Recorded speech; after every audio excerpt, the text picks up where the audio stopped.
일본 언론 머니보이스에 따르면 일본은 세계에서 가장 월급이 오르지 않는 비참한 국가라는 기사가 12월 23일 게재되었습니다. 이에 반해 한국이 OECD 국가 중에서 가장 월급이 많이 상승한 국가라고 보도했다는데요.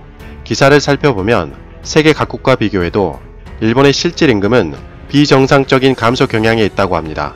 소비세 10% 인상으로 일본 소비가 위축되고 있지만 사실 그전부터 임금 저하로 물건을 살 수 없는 지경에 이르렀다는 것입니다. 이러한 일본의 증상은 세계에서도 이례적이라고 전하고 있습니다.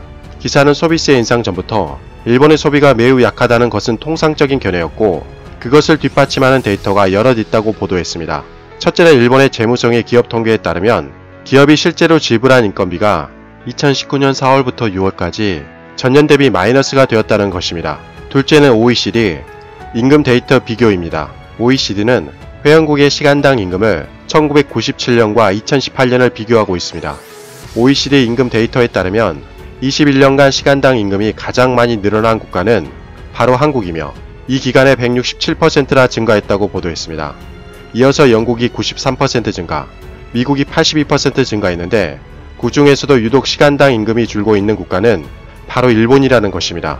그 기간 동안 한국이 임금 상승률이 제일 높다니 일본이 부러워할 만한 수치인 것은 분명하네요. 자료에 따르면 일본은 임금은 늘지 않고 오히려 마이너스 8%나 감소하고 있다는 충격적인 데이터가 나왔다는 것이죠.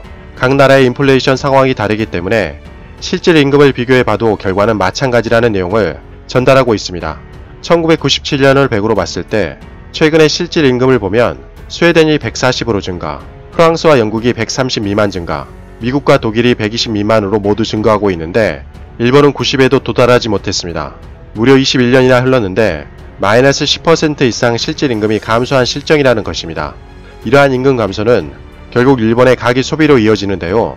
1997년 7월부터 9월까지 일본 실질 가계 소비액은 234.7조엔, 원화로 2,500조인데 2019년 7월부터 9월까지 연간 실질 가계 소비액은 240.3조엔, 원화로 2,553조로 거의 늘지 않았습니다. 일본은 그 기간 동안 GDP, 국내 총생산이 늘어났지만 GDP 대비 가계 소비 비중은 97년 당시 47.1%에서 현재는 44.4%로 저하되고 있습니다. 아베 총리는 아베노믹스 때문에 고용임금이 늘었다고 호언장담하고 있지만 임금은 늘지 않았고 일본 소비 점유율은 더욱 크게 폭락했습니다.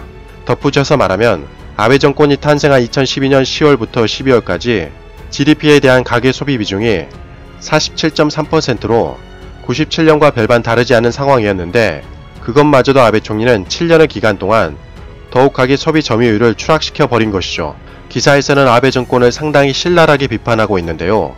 기사에 따르면 아베 정권은 국민보다는 기업을 생각해서 정치적으로 인건비 억제로 이어지는 정책을 여러 개 내놓았다는 것입니다.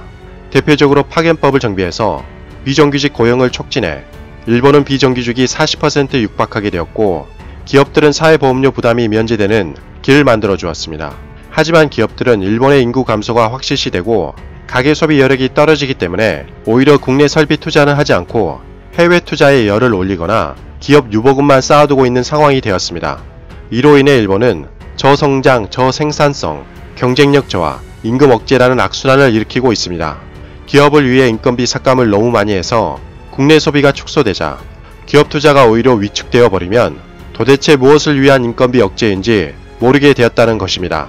그리고 기사 말미에서는 닭에게 먹이를 주지 않으면 닭은 알을 낳지 못하고 죽어버린다며 매우 비관적으로 일본 경제를 바라보고 있습니다. 한마디로 일본 국민이 살아나지 않는다면 일본 경제는 죽게 된다는 뜻이죠. 이렇게 기사는 끝을 맺었습니다. 그러나 도리어 일본 국민들에게 이러한 말을 해주고 싶습니다. 아베 총리를 선택한 사람은 일본 국민이며 아베 총리는 한 번도 아닌 3번이나 총리를 했고 일본 최장수 총리라는 타이틀까지 겸비하게 되었습니다. 인건비 삭감은 일본 국민들 스스로 자승자박한 결과입니다. 한국 수출 규제 문제만 해도 그렇습니다. 일본은 한국을 통해 엄청난 수익을 거두고 있었습니다. 일본 의류와 맥주, 자동차 그리고 일본 여행까지 한국인을 통해 매년 엄청난 수익을 거두고 있었는데 한국 수출 규제를 통해 스스로 복을 걷어찬 것입니다. 한국인들도 지금까지 이렇게 일본 기업들이 많이 진출한지를 모르고 있었고 얼마나 일본에 많은 도움을 주는지 알지 못했습니다. 하지만 이번에 일본이 한국 첨단 산업을 괴멸시키기 위해 수출 규제를 하자 얼마나 일본이 편협한 사고를 가졌고 고마워할 줄 모르는 나라인지 깨닫게 되었습니다. 이상 가치왕 채널이었습니다. 지금까지 시청해주셔서 진심으로 고맙습니다. 크리스마스 잘 보내시고 건강하시고 복 많이 받으세요.